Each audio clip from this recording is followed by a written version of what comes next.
me parece perverso Roy Barreras. O sea, ¿cómo se puede ser agua y aceite al tiempo? ¿Sí? Hoy es uribista, va a defender el legado de Uribe y luego va a defender el legado de Petro. Me parece peligrosísimo. Bueno, pues el día de hoy nos encontramos con la senadora Angélica Lozano, quien está en la búsqueda de repetir esa curul en el Congreso de la República. Senadora, gracias por acompañarnos en quienique.com. Un gusto para mí estar con ustedes. Bueno, pues usted, por supuesto, es una política que lleva muchos años y tiene mucha experiencia en este mundo de la política. Y por eso quisiera preguntarle, ¿qué de nuevo le quiere aportar al Congreso después de tantos años de estar en este mundo? Colombia está en un momento de transformación profunda. Esto no es algo pasajero, que si gana fulano y ya pasó todo, no, hay un cambio tectónico. Y Colombia sí necesita varias reformas. Yo este periodo me la jugué y ayudé a sacar adelante, a mejorarlas, la pensional, la laboral, la agraria, pero faltan otras. Y en esa tensión el presidente Petro quiere una constituyente.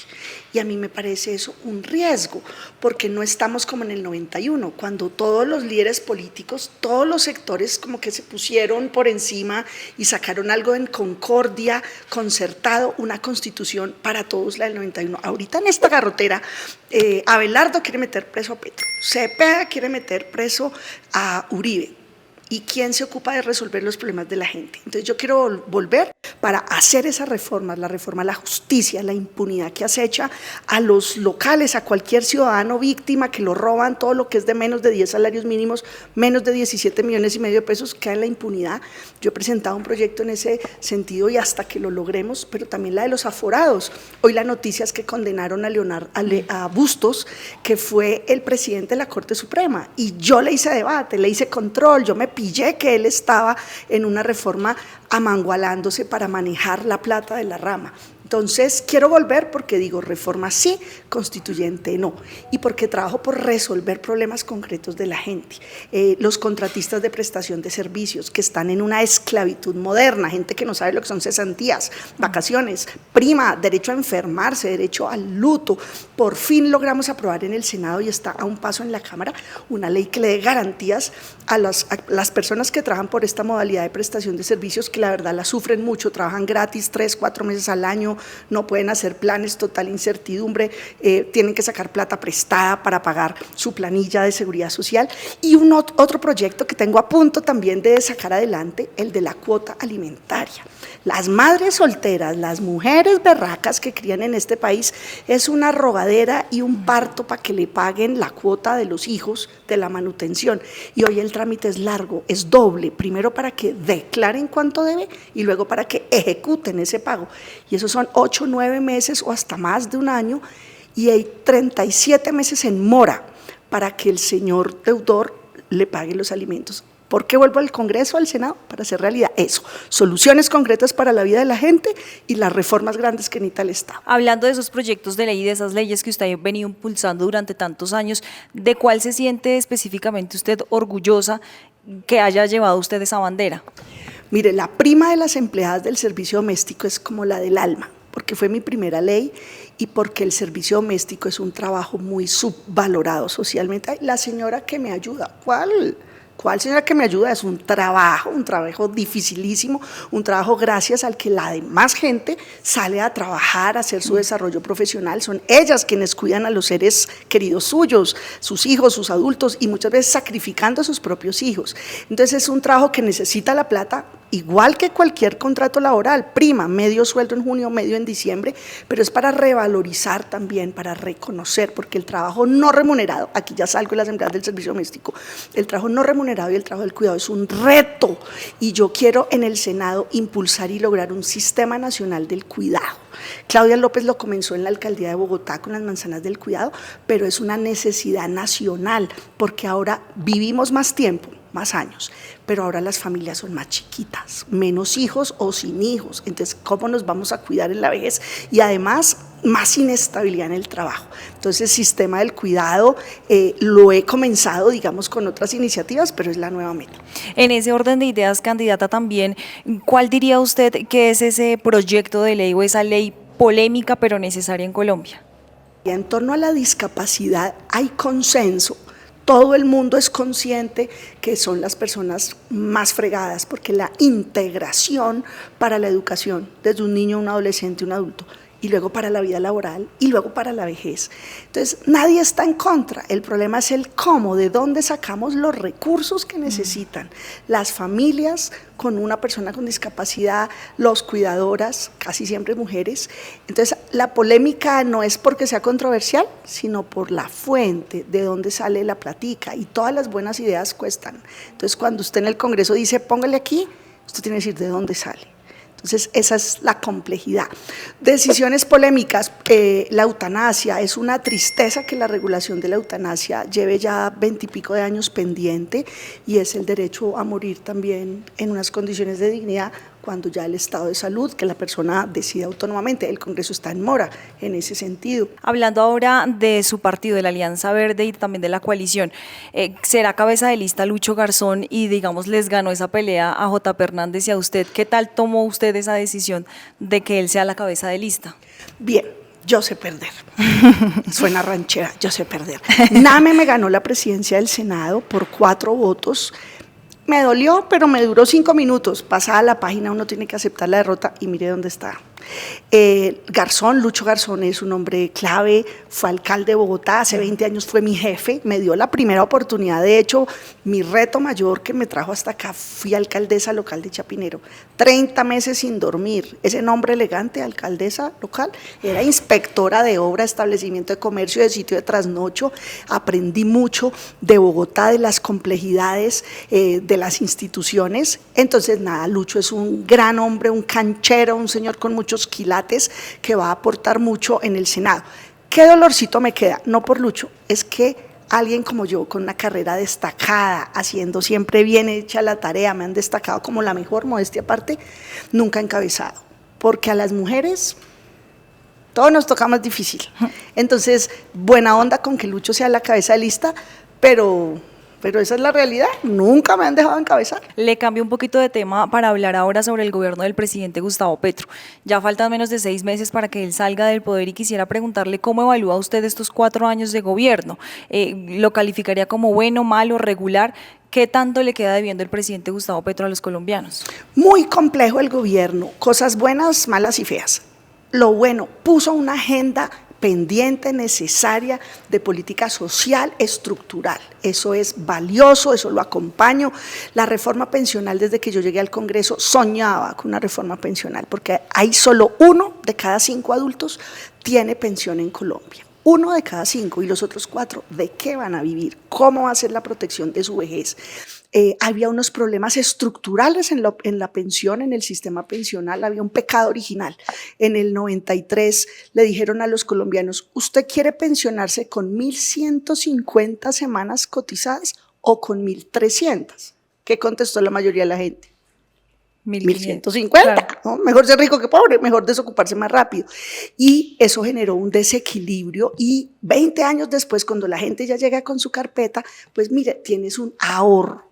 Usted a los 60 años, pues, sea empresario, aquí tiene sus 100 y pico de millones de pesos, y la gente pues no es que tenga la capacidad todo el mundo de ser empresario. Entonces se corrigieron muchas cosas, todas las pensiones en Colombia están subsidiadas, todas. La mayoría, el 90%, son de un salario mínimo, pero era una vulgaridad que las pensiones de 20 salarios mínimos o de 10 estuvieran subsidiadas. Eso se corrigió. Quedan muchos cabos sueltos porque el cambio demográfico es una realidad. Entonces, el presidente Petro trajo una agenda valiosa, necesaria, importante, y se logró unos avances, por ejemplo, en política agraria, en jurisdicción agraria. ¿Dónde vino lo malo? La corrupción. Están desatados en corrupción, el cinismo. De frente cambian manuales de funciones, falsifican títulos, ponen al de no sé quién, sin el menor rubor. Es legitimar lo que toda la vida se criticó. Y lo feo, la tensión innecesaria. Qué bueno que haya un contraste de ideas y de programas, pero el sectarismo es dañino, el sectarismo intoxica. ¿Qué es sectarismo? Que como usted y yo pensamos distinto, usted es nazi, usted es malvada, solo yo soy buena. No. Primero, en democracia se vale y se necesita la diversidad. Entonces yo creo que eso hay que erradicarlo y hay que superarlo, porque eso siembra una agresividad. Entonces no podemos discutir en paz porque usted es malvado. No, usted tiene otras ideas que no las comparto. Eso le sobra. Desde su conocimiento y también desde su experiencia candidata también, ¿qué proyectos del presidente Gustavo Petro cree usted que deberían continuar en el próximo gobierno y cuáles deberían decirle ya no más? Continuar la política agraria, mejorarla, ampliarla, todo lo que está por hacer en el campo, entonces continuar con el tema de acceso a tierras, pero hay que sumarle ahora algo nuevo, hacerlas productivas. Un campesino recibe su tierra, qué felicidad, y luego el capital para producirlo, y luego la asistencia técnica, y luego que eso tenga mercado, y luego que logre llegar a las ciudades o exportarse. ¿Qué no puede seguir? Bueno, tenemos que llegar a arreglar el chicharrón de la salud. No hay derecho que hoy la gente tenga que gastárselo de su arriendo y lo de su mercado en los medicamentos, que se agrave y se enferme o hasta muera esperando una intervención. Entonces, urgente llegar a arreglar el sistema de salud, que claramente necesitaba arreglos, pero tocaba era arreglar lo que estaba mal, no dañarlo todo.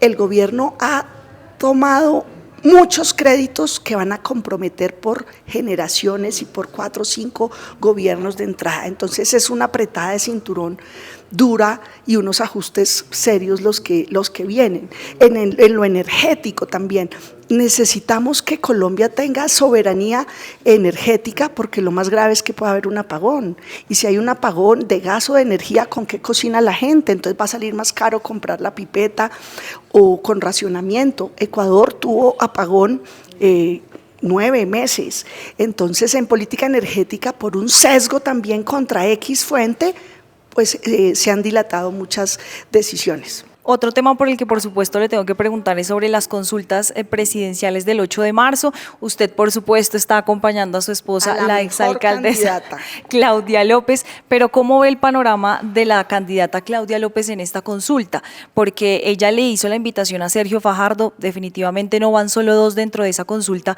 de las grandes soluciones, pero ¿cómo ve el panorama teniendo en cuenta también el resultado de las últimas encuestas que muestran que los que están liderando, digamos, la opinión de los colombianos es Iván Cepeda y Abelardo de la Espriella? Precisamente porque los dos polos son los que están liderando, esa consulta es crucial.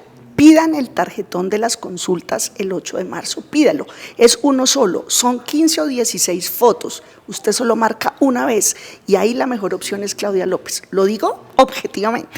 Fue buena alcaldesa de Bogotá, lideró la pandemia, que eso es liderar en medio del fin del mundo, que no se sabía qué era lo que iba a venir, dejó la ciudad avanzada en obras por todo lado, lo que nos va a dar una felicidad inmensa, adelantar a la ciudad, el metro por fin es una realidad, las becas de jóvenes a la U, las manzanas del cuidado, administró impecablemente, siempre contra la corrupción, muchos billones, y es una mujer con perrenque y es la única opción de centro, la única opción alternativa en todo el tarjetón, porque otras personas muy valiosas que están ahí, pues ya el expresidente Uribe dijo que se van para donde Abelardo, y los otros, pues perdón, Roy Barreras y Quintero, pues me parece pues de corrupción, la verdad, básicamente. Entonces les invito a votar por la mejor, Claudia López, que ese tarjetón sí es con foto, y ella es la primera en el tarjetón. Habla usted, candidata, también de la posición del centro. Muchos creen o consideran que Claudia López no representa el centro, y hay incluso desde, por supuesto, del sector de la derecha dicen que ella está más cerca de la izquierda que del centro. ¿Qué opina usted sobre esto? Pues mire, estar en el centro es recibir palo de los dos lados. Ella ha demostrado con su vida de lucha que tiene unas políticas de centro izquierda y otras que serían calificadas de centro derecha. ¿Por qué es eso? Nosotros sí creemos en el crecimiento económico en el sector privado, queremos que toda Colombia sea como Shakira, que todo el mundo facture, la empresa pequeña, la mediana, la grande. Nos gusta que el sector privado crezca porque eso genera empleo, y si la gente tiene trabajo, pues tiene menos angustia y puede decidir qué hacer con su vida, y a su vez pagan los impuestos para financiar una sólida y necesaria política social. Es que aquí tenemos 10 millones de víctimas sin ser indemnizadas, aquí tenemos campesinos que no tienen el capital para poner a producir su tierra. Luego, entre más crezca el sector privado, mejor, porque hay más redistribución vía impuestos, todo el tema también de seguridad y una política social bien enfocada. Entonces a ella le dan palo por los dos lados, o a mí también.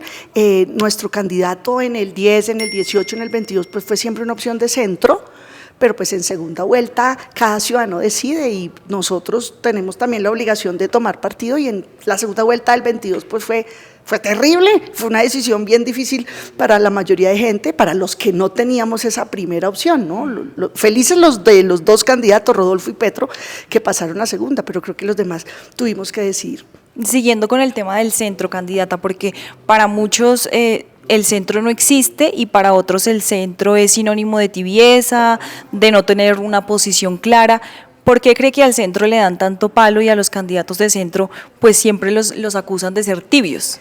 Porque es más fácil decir voy a meter a la cárcel a ese bandido y todos son nazi, paraco, guerrillero, pues eso es muy fácil y desde ahí usted encuadra todo.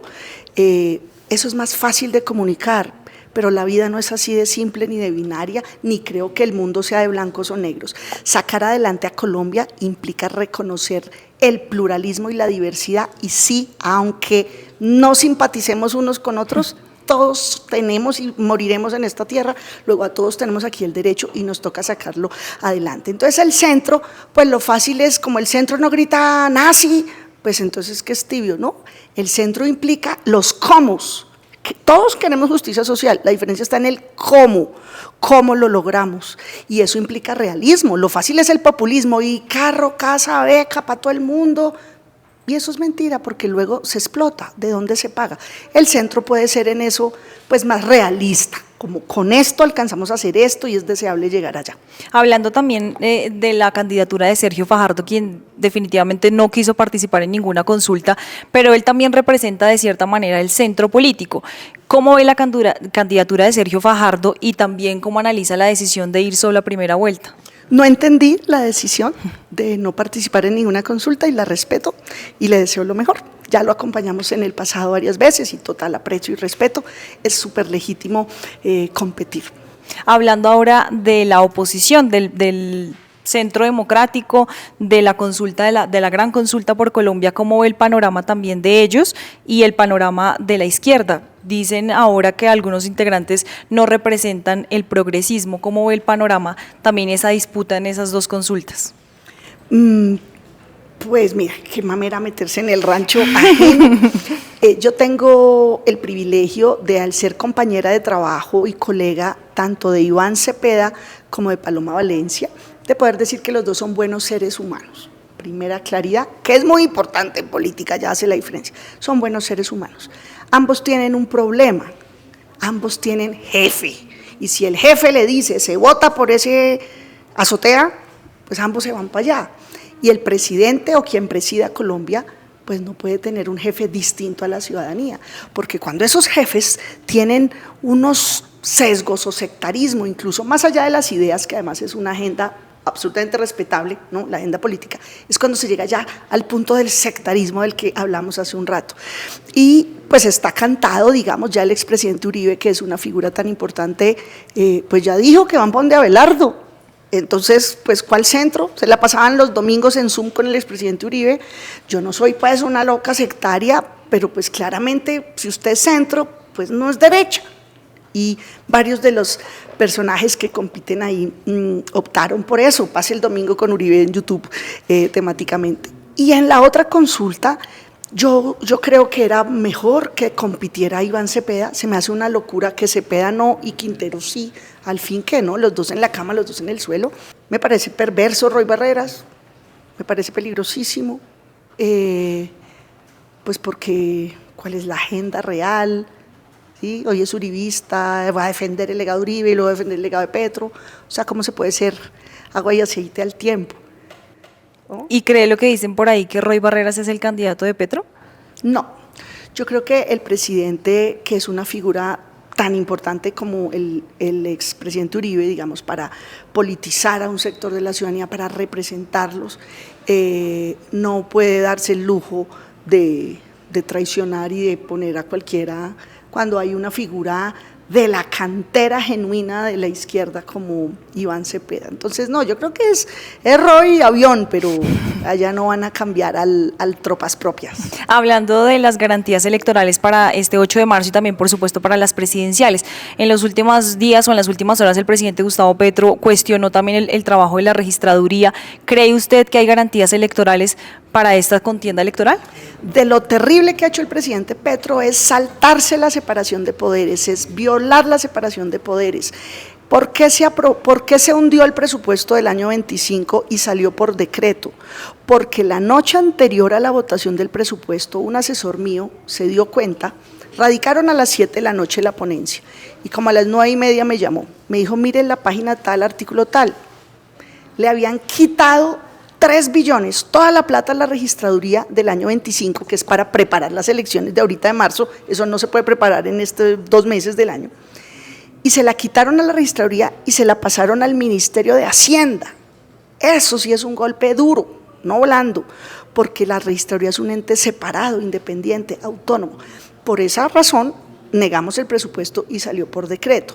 No le hace bien a la democracia armar ruido, que es que se van a tumbar las elecciones. No, todos tenemos que aprender a ganar y todos tenemos que aprender también a perder, y eso, el primer mandato en la democracia es reconocer los resultados. Esta registraduría que entrega resultados a las pocas horas en la elección de alcalde, de gobernador, de presidente, en la de Congreso, que es más compleja porque somos 1000 y pico de candidatos, pues se demora unas horas más, pero es sólida la decisión. Vemos en Estados Unidos duran semanas y meses, o en otros países. Entonces, nefasto tenderle un manto de duda a la registraduría.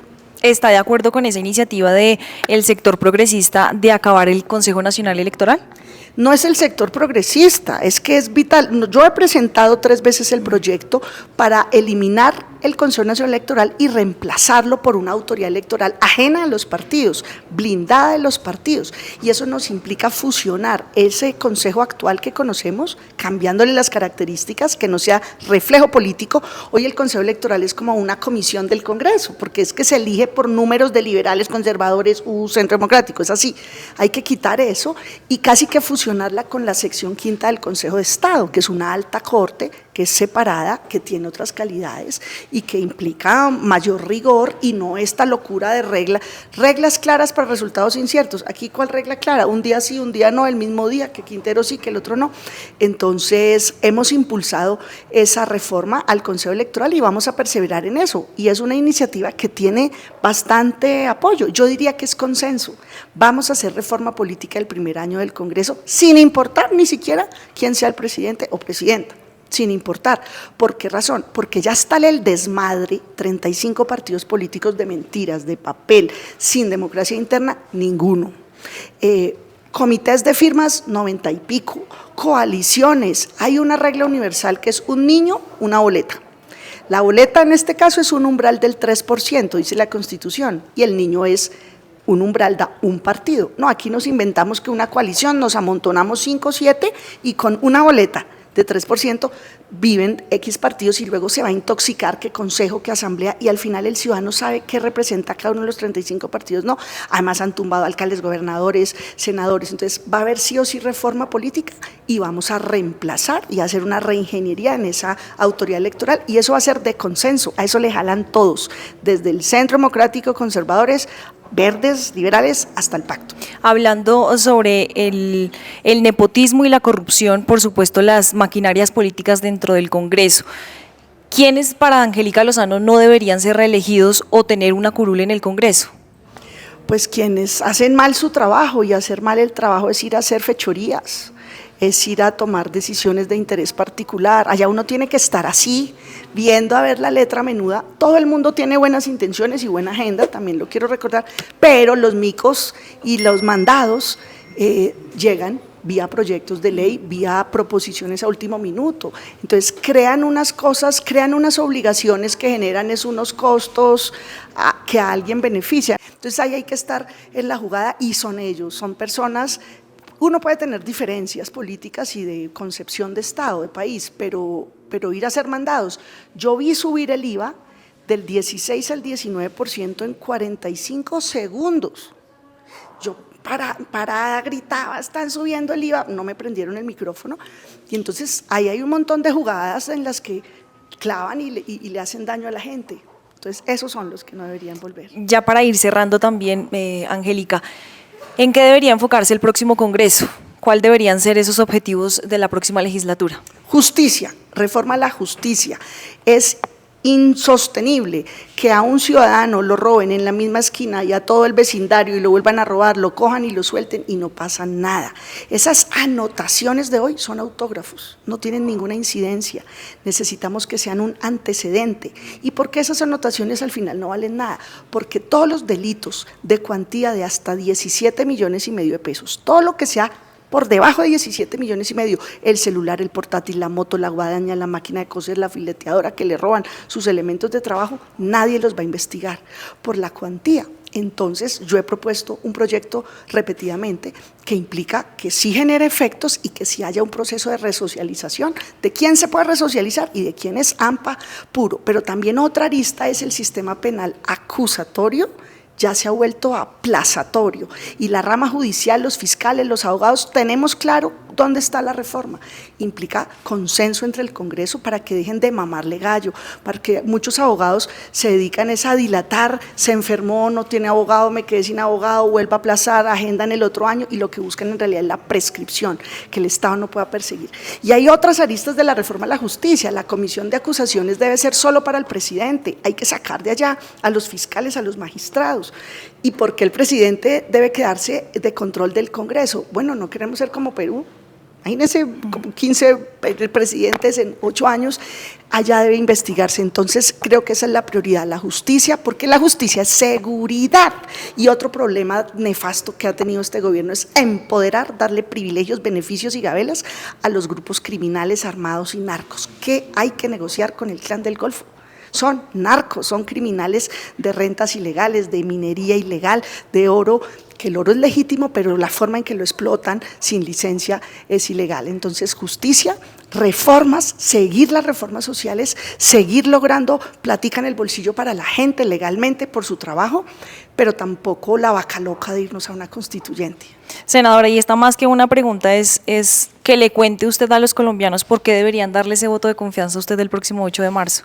Tengo cancha, experiencia, criterio, rigor, tiendo puentes, hablo con todo el mundo, soy capaz de construir acuerdos entre distintos. Yo ya quemé fiebre hace 20 años, yo ya fui tal vez muy alzadita, peleo cuando toca por defender a la gente, pero en Colombia cabemos todos y sí o sí tenemos que lograr dialogar unos y otros y construir soluciones, construir las reformas. Yo ya ayudé a sacar adelante una reforma que estaba hundida, la reforma laboral. El próximo periodo le quiero meter el diente a arreglar el sistema de salud y en el Congreso se necesita carácter, criterio, rigor e independencia para tomar decisiones. Yo apoyo gratis lo que esté bien, venga donde venga, y me atravieso con argumentos gratis cuando algo esté mal.